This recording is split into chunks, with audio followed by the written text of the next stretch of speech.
नमस्कार दोस्तों, स्वागत है आपका फ्री स्टडी पर। और दोस्तों, अभी अभी खबर आ रही है कि इसराइल ने मिसाइल अटैक कर दिए हैं ईरान के ऊपर। ईरान जो है, अब आप देख रहे हैं कि मिडल ईस्ट अभी कुछ दिनों से काफ़ी जल रहा है, और ये ईरान और इसराइल जो है ये सामने आमने सामने डायरेक्ट आ गए हैं। हमास का रोल यहाँ पर पीछे हो गया है, और जो डायरेक्ट फ्रंट फुट पर जो लड़ाई कर रहे हैं वो ईरान और इसराइल के बीच में हो रही है। तो अभी इसराइल ने 300 के करीब ड्रोन अटैक इन पे किए थे ऑपरेशन ट्रू प्रॉमिस के जरिए। अब यहाँ पर इसराइल ने पलट वॉर के तौर पर इनके ऊपर फिर से हमला कर दिया, और यहाँ पर मिडल ईस्ट में आप देखेंगे कि लड़ाई अब दिन ब दिन बढ़ती ही जा रही है। खैर, अभी ईरान ने ये ऑफिशियली तौर पे कहा नहीं है कि हमारे पे हमला हुआ है, जबकि ईरान ने ये कहा है कि वहाँ पर हम कुछ मॉक ड्रिल्स ही कर रहे थे, तो वहाँ हमने वहाँ पर से कुछ चीज़ें ऐसी जो लोगों को आवाज़ सुनाई दी है वो हमले की नहीं है, वो हम कुछ ट्रेनिंग कर रहे थे उसकी आवाज़ सुनाई दी है। और जो ये हमले किए गए हैं इसके बारे में पुष्टि की है यूएस के कुछ खुफिया एजेंटों ने। उन्होंने ये बताया है कि इसराइल ने अटैक कर दिया। इसराइल की मीडिया भी अभी इस चीज़ को नहीं बता रही है सही से। खैर, शाम होते होते तक ये खबर तो आ ही जानी है मीडिया के अंदर कि किसने अटैक किया है या किसने नहीं किया है। खैर, अभी तो ये है कि अभी हर एक चीज़ छुपाई जा रही है। जैसे भारत पाकिस्तान के युद्धों में भी आपने देखा होगा, जितनी भी एयर स्ट्राइक की है तो वो कई कई दिन तक यही बोलते रहते कि हमारे पे अटैक किया ही नहीं गया, किया ही नहीं गया। हमारे बाद में पता चलता है कि हाँ, उनके इतने जवान मारे गए हैं, इतने लोग मारे गए हैं, इतने आतंकी मारे गए हैं। तो यहाँ पर भी कुछ ऐसा ही चल रहा था, ताकि ये ना पता चले इसराइल के अंदर, ये ना हो कि जश्न का माहौल हो जाए, और ईरान में ये ना हो कि वहाँ पर दुख का माहौल हो जाए। तो इस वजह से ईरान इस चीज़ को अभी छुपाया जा रहा है। और घटनाक्रम तो अब जिस हिसाब से चल रहा है उस हिसाब से लग ही रहा है कि एक वॉर को जन्म तो ये बहुत बड़े लेवल पे दे ही देगी। अब जो अटैक किए गए हैं ये कई सारे न्यूज़ चैनल्स पे दिखाए जा रहे हैं कि हाँ, ये अटैक हुआ है। ये अटैक इन्होंने मेन जो किया है वो जो ये शहर है इस्फहान, यहाँ पर किया है। और ये शहर ऐसा नहीं है कि ये कोई नॉर्मल जगह नहीं है, यहाँ पर इनके मिलिट्री बेस के अड्डे हैं, और यहाँ पर इनके परमाणु जो कार्यक्रम जो चलते हैं, ये जो न्यूक्लियर वेपन्स वगैरह, वेपन्स तो खैर नहीं बना रहे कहते हैं, मगर यहाँ पर जो न्यूक्लियर पावर से एनर्जी बनाई जाती है, यूरेनियम से खुदाई करके यूरेनियम को यहाँ पर रिफाइन किया जाता है, उस पर रिसर्च एंड एनालिसिस किया जाता है, यहाँ पर ये अटैक किया गया है।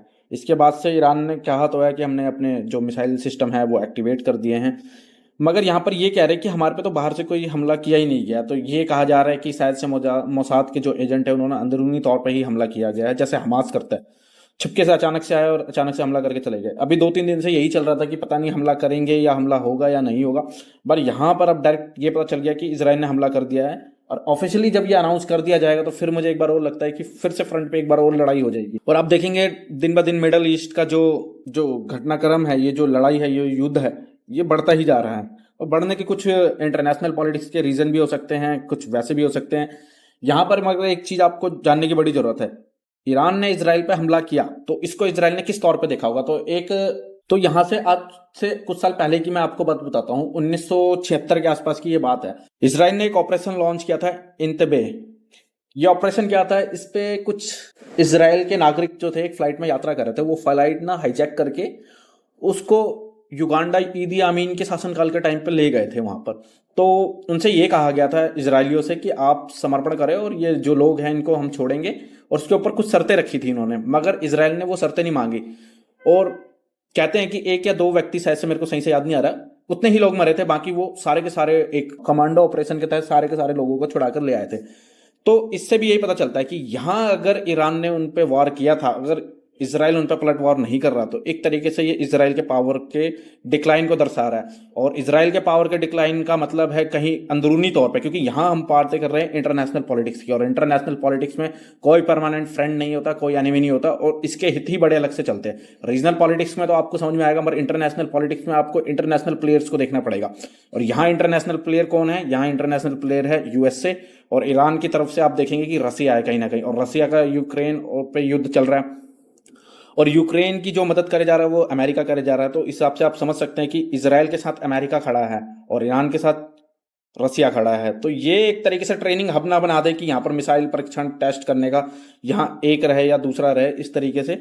तो ये जो स्थिति है वो काफ़ी गंभीर है। थर्ड वर्ल्ड वॉर तो मैं नहीं कह सकता, मगर ये जरूर कह सकता हूँ कि स्थिति बहुत ज़्यादा बेकाबू हो जाएगी अगर ऐसे ही चलता रहा तो। और ये घटनाक्रम जो शुरू हुआ वो 1 अप्रैल से शुरू हुआ, जब ईरान की जो एम्बेसी थी दमिश्क में, उसमें उन्होंने एक इजरायलियों ने कहा था कि हम हमास के आतंकियों को मारते मारते यहाँ पर पहुंचे, और इस पर एक ब्लास्ट करके मिसाइल पे उस एम्बेसी पे मारा गया, जिसमें उनके 13 जवान मारे गए थे, 13 लोग मारे गए थे, जिसमें से एक मिलिट्री का एक सीनियर अफसर मारा गया था। तो उसी के बदले के तौर पे ये लड़ाई अब दिन ब दिन चलती जा रही है। ईरान के अंदर क्या है, हवाई सेवाएं को बंद कर दिया गया है कुछ टाइम के लिए, और 3 एयरपोर्ट जो थे उन्हें बंद कर दिया गया है। एक तो तेहरान का, एक सिराज का, और एक इस्फहान का। तो अब देखना ये है कि आगे और क्या होती है। अभी तक के लिए सिर्फ इतना ही। तो आशा करता हूँ आपको ये वीडियो पसंद आई होगी। धन्यवाद।